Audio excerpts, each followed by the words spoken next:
Hello दोस्तों, तक्षशिला संग्रिया के YouTube channel में आपका फिर से स्वागत है। आज हम RSCIT की दूसरी क्लास लगाने जा रहे हैं। आज हम माइक्रो प्रोसेसर, इनपुट डिवाइस जिसमें कीबोर्ड, माउस, MICR और OMR आदि के बारे में पढ़ेंगे और अंत में हम करेंगे आउटपुट डिवाइस के बारे में, जिसमें मॉनिटर और प्रिंटर हमारे मुख्य टॉपिक होंगे। शुरू करते हैं आज की ये महत्वपूर्ण क्लास। सबसे पहले माइक्रो प्रोसेसर, जैसा कि हमें पता है कि चौथी पीढ़ी में इसका सबसे पहले उपयोग किया गया था। इसे हम प्रोसेसर के नाम से भी जानते हैं, माइक्रो प्रोसेसर चिप भी इसको कहा जाता है, और सबसे महत्वपूर्ण नाम है CPU। इसे CPU के नाम से भी जाना जाता है। यानी कि जिस कंप्यूटर में हम देखते हैं जो CPU हमें बताया जाता है वो CPU न होकर वो CPU कैबिनेट होता है, और ये जो आपको दिखाई दे रहा है ये CPU उस कैबिनेट के अंदर स्थित मदरबोर्ड पर लगा होता है। सर्वप्रथम इंटेल कंपनी ने 1971 में इंटेल 4004 नाम से एक माइक्रो प्रोसेसर का निर्माण किया था, और वर्तमान में भी जो माइक्रो प्रोसेसर निर्माता कंपनी है उनमें से सबसे ज़्यादा जो माइक्रो प्रोसेसर का निर्माण करने वाली कंपनी है वो इंटेल ही है। इसकी कार्य करने की गति को हम क्लॉक रेट कहते हैं। यह हर्ट्ज में मापी जाती है। CPU की फुल फॉर्म होती है सेंट्रल प्रोसेसिंग यूनिट। इसके दो भाग होते हैं। पहला होता है ALU, जिसे हम अर्थमेटिक लॉजिकल यूनिट कहते हैं, जो कि आपके अंकगणितीय गणना व तार्किक गणना करने का काम करता है। CPU का दूसरा पार्ट होता है CU, जिसे हम कंट्रोल यूनिट कहते हैं। यह कंप्यूटर को नियंत्रित करने का काम करता है। नेक्स्ट चलते हैं अपने इनपुट डिवाइस में। इनपुट डिवाइस होती क्या है? वे डिवाइस जिनसे हम कंप्यूटर को निर्देश देते हैं अथवा उसमें कोई डेटा फीड करते हैं वो हमारी इनपुट डिवाइस होती है। जैसे आपका कीबोर्ड है, mouse, track ball, track point, touch pad, joystick. यहां पर एक प्रश्न पूछा जाता है आपसे कि निम्न में से कौन सी डिवाइस पॉइंटिंग डिवाइस है? तो मैं वापस पॉइंटिंग डिवाइस बताता हूं आपको। माउस एक पॉइंटिंग डिवाइस है, यानी कि जिससे, जैसे अभी मैं माउस की सहायता से आपको ये पॉइंटर माउस के ऊपर करके दिखा रहा हूं, तो मैं इस पॉइंटर को इस माउस की सहायता से कंट्रोल कर पा रहा हूं, यानी कि किसी चीज को मैं इससे इंगित कर सकता हूं। तो ये एक तरीके की पॉइंटिंग डिवाइस है। माउस के बाद में आपका ट्रैक बॉल, ये गेमिंग डिवाइस है, यानी गेम खेलने के काम में आता है। ट्रैक बॉल ये भी एक पॉइंटिंग डिवाइस है। ट्रैक पॉइंट, जो कि छोटे लैपटॉप में या हैंडबुक में कम आकार के कारण एक छोटा पॉइंट दिया रहता है, इस तरीके से जो आपको दिखाई दे रहा है। इस पे उंगली को मूव करने से अपना पॉइंटर वो मूव होता है, ये ट्रैक पॉइंट होता है। ये भी एक तरीके की पॉइंटिंग डिवाइस है। फिर आता है टच पैड, जो कि आप लोगों ने देखा होगा लैपटॉप वगैरह पे ये होता है, जिसे आप अपने पॉइंटर को कंट्रोल करते हो। जॉयस्टिक ये भी एक तरह की गेमिंग डिवाइस है, गेम खेलने में काम आती है, और ये भी पॉइंटिंग डिवाइस है। इस प्रकार से mouse, track ball, track point, touch pad और जॉयस्टिक, ये पांचों अपनी पॉइंटिंग डिवाइस है। नेक्स्ट चलते हैं अपने OMR। इसका नाम आपने सुना होगा, ऑप्टिकल मार्क रीडर इसकी फुल फॉर्म होती है। ये आपके जो ऑब्जेक्टिव टाइप क्वेश्चंस होते हैं उनकी आंसर की को चेक करने के काम में आता है। फिर आपके इनपुट डिवाइस के रूप में आता है ग्राफिक टैबलेट, जो कि आजकल पेंटिंग वगैरह करने के काम में ली जाती है।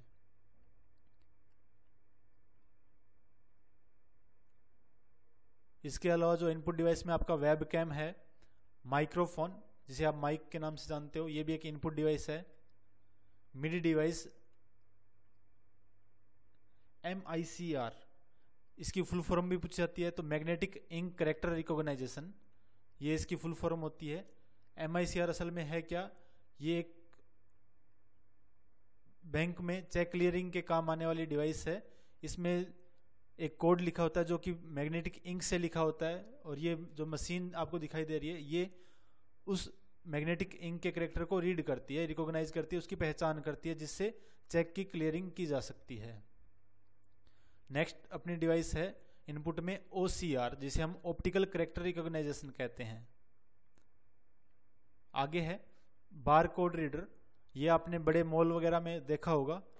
हालांकि यहाँ पर जो आपको चित्र दिखाई दे रहा है ये QR कोड का है। QR कोड भी आपने देखा है मोबाइल वगैरह में आजकल काफ़ी प्रचलित है ये, जिसकी फुल फॉर्म होती है क्विक रिस्पॉन्स कोड। नेक्स्ट चलते हैं अपने इनपुट डिवाइस में, कीबोर्ड पर। कीबोर्ड सबसे ज़्यादा यूज होने वाली डिवाइस है। ये कीबोर्ड का लेआउट है। कीबोर्ड में कुछ महत्वपूर्ण कीज़ के बारे में आपको बताता हूँ। सबसे पहले अपने बात करते हैं फंक्शन कीज़ की। फंक्शन कीज़ की कुल संख्या होती है 12, F1 से लेकर F12 तक, जिसमें F1 का इस्तेमाल आप हेल्प के लिए करते हो, F2 का इस्तेमाल रीनेम करने के लिए, F4 का इस्तेमाल यदि आप Alt की के साथ में F4 को दबाते हो तो जो विंडो आपकी एक्टिव है यानी जिस पे आप काम कर रहे हो वो विंडो क्लोज हो जाती है। इसी के साथ F5 जो की है वो रिफ्रेश करने के काम में आती है, लेकिन यदि आप इसका इस्तेमाल पावर पॉइंट में करोगे तो ये स्लाइड शो ऑन करने के काम में भी आती है। इसके अलावा F12 जो की है वो आपकी सेव एज ऑप्शन को ओपन करने के लिए होती है। इसके बाद हम बात करते हैं कीबोर्ड पे कुछ विशेष की होती है जिन्हें हम टॉगल की कहते हैं। जैसे आपका कैप्स लॉक है, नम लॉक है और स्क्रॉल लॉक है। यहाँ पर कीबोर्ड में आपने देखा होगा 3 लाइट लगी होती है जिसमें नम लॉक, कैप्स लॉक और स्क्रॉल लॉक को ये दर्शाती है। यदि आपका नम लॉक ऑन है, ये वाला लॉक, तो यहाँ पर जो लाइट है वो ऑन रहती है। यदि ये ऑफ है तो ये लाइट ऑफ हो जाएगी। नम लॉक यदि आपका ऑन है तो कीबोर्ड आपका ये जो नंबर पैड है ये काम करेगा, और यदि ये ऑफ है तो ये काम नहीं करता। करेगा भी तो ये जो एरो कीज के रूप में ये काम करेगा आपका। तो इस प्रकार आप कह सकते हो कि जो टॉगल की है वो एक बार दबाने पर कंटिन्यू अपना काम करती है और वापस इसको प्रेस करने से वो क्या हो जाएगा, अपना काम बंद कर देगी। जैसे कि एग्जांपल के लिए कैप्स लॉक है आपका। कैप्स लॉक क्या काम करता है, यदि आप कैप्स लॉक को ऑन करके रखते हो तो जो आप लेटर लिखोगे वो सारे सारे कैसे लिखे जाएंगे, कैपिटल लिखे जाते हैं। कैप्स लॉक ऑन होने पर लेटर है वो जो अल्फाबेट है आप कैपिटल लिखते हो, और यदि कैप्स लॉक ऑफ है तो ये लेटर है वो स्मॉल लिखे जाएंगे। तो ये एक तरीके की कैसी की है, टॉगल कीज है। नेक्स्ट चलते हैं अपने कॉम्बिनेशन की।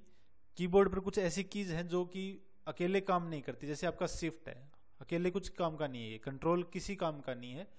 यदि इसके साथ आप कॉम्बिनेशन में काम करते हो, जैसे कंट्रोल A करो तो ये एक तरीके की शॉर्ट की है सेलेक्ट ऑल करने के लिए। कंट्रोल C करते हो तो कॉपी के लिए होती है। कंट्रोल V है वो पेस्ट की शॉर्ट की होती है। कंट्रोल Z अंडू के लिए होती है, और कंट्रोल X है वो कट के लिए होती है। इस प्रकार से ये कॉम्बिनेशन की है जो कि किसी के साथ मिलकर ही काम करती है। नेक्स्ट देखते हैं अपने 2 की होती है स्पेशल, बैक स्पेस की और डिलीट की। ये दोनों जब आप कहीं पे भी टेक्स्ट राइटिंग कर रहे होते हो उस टाइम आप इसका इस्तेमाल कर सकते हो, लेकिन बैक स्पेस कहाँ काम आता है और डिलीट कहाँ काम आएगा। इसमें यदि बैक स्पेस का इस्तेमाल किया जाए तो जो टेक्स्ट जो आपका जो कर्सर है, यानी कि जो चीज़ ब्लिंक करती हुई है, एक डंडी के समान ब्लिंक करती हुई चीज़ होती है जिसे हम कर्सर के नाम से जानते हैं, वो कर्सर टेक्स्ट के बाईं ओर की जो अपने लिखा हुआ है उसको डिलीट करने के काम में आएगी बैक स्पेस। और दाईं ओर जो कर्सर के दाईं ओर का हिस्सा है या दाईं ओर के लेटर है या टेक्स्ट है उनको हटाने के लिए हम डिलीट की का इस्तेमाल करते हैं। तो ये प्रश्न बहुत बार पूछा जाता है कि बैक स्पेस का इस्तेमाल कब किया जाता है या कहाँ किया जाता है। तो बाईं ओर के टेक्स्ट को मिटाने के लिए कर्सर के, और डिलीट की का इस्तेमाल कर्सर के दाईं ओर के जो टेक्स्ट है उनको डिलीट करने के लिए हम करते हैं। इसके अलावा कीबोर्ड पर ये स्पेशल कैरेक्टर्स की होती है जिसमें आपका हैश होता है, @ होता है, परसेंटेज है, डॉलर है, ये सारे होते हैं। इनको आप यदि बनाना चाहते हो तो शिफ्ट के साथ में ये की प्रेस की जाती है, जिससे वो जो स्पेशल कैरेक्टर वो आपका बन जाता है। नेक्स्ट चलते हैं अपने माउस पे। माउस आप सबने इस्तेमाल किया होगा, देखा होगा। माउस में 3 बटन होते हैं। जो आपको छायांकित भाग दिखाई दे रहा है ये लेफ्ट क्लिक होता है अपना, जो इस यहाँ पर अब पॉइंटर के नीचे है वो आपका राइट क्लिक है, और जो बीच में बटन दिखाई दे रहा है इसे हम स्क्रॉल बटन के नाम से जानते हैं। लेफ्ट क्लिक किसी फाइल को सिलेक्ट करने के काम में आती है। राइट क्लिक का इस्तेमाल हम किसी फाइल के ऑप्शन को निकालने के लिए करते हैं। स्क्रॉल बटन फाइल के पेज को ऊपर नीचे करने के लिए हम इस्तेमाल करते हैं। इसके बाद माउस से जुड़ी हुई एक प्रक्रिया है या कार्यविधि है जिसको हम ड्रैग एंड ड्रॉप के नाम से जानते हैं। कई बार पूछ लिया जाता है कि ड्रैग और ड्रॉप किससे संबंधित है, तो माउस से। होता क्या है ड्रैग और ड्रॉप? किसी फाइल को एक स्थान से दूसरे स्थान पर ले जाने के लिए इसका उपयोग किया जाता है। फाइल को सिलेक्ट करने के बाद लेफ्ट क्लिक को दबाए हुए जिस स्थान पर आप फाइल को रखना चाहते हो वहां ले जाकर लेफ्ट क्लिक को छोड़ते हैं और ये फाइल आपकी वहां जहां आपने लेफ्ट क्लिक ले जाके छोड़ा वहां पर चली जाएगी। इसे हम ड्रैग एंड ड्रॉप कहते हैं। उसके बाद में हम बात करते हैं डबल क्लिक की। लेफ्ट क्लिक को 2 बार जल्दी से क्लिक करने को हम डबल क्लिक करना बोलते हैं, जिससे आप किसी फाइल को ओपन कर सकते हो। ये वायरलेस माउस का चित्र है। वायरलेस में जो माउस होता है वो सीपीयू के साथ रेडियो किरणों के माध्यम से जुड़ता है। नेक्स्ट हम बात करते हैं आउटपुट डिवाइस की।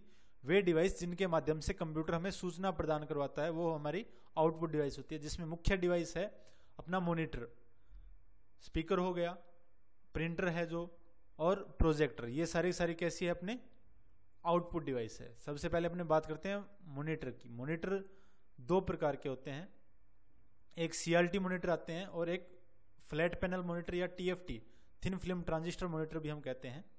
सीआरटी मॉनिटर जिसकी फुल फॉर्म होती है कैथोड रे ट्यूब, जो पहले अधिक प्रचलन में थे, अब इनका प्रचलन नहीं रहा।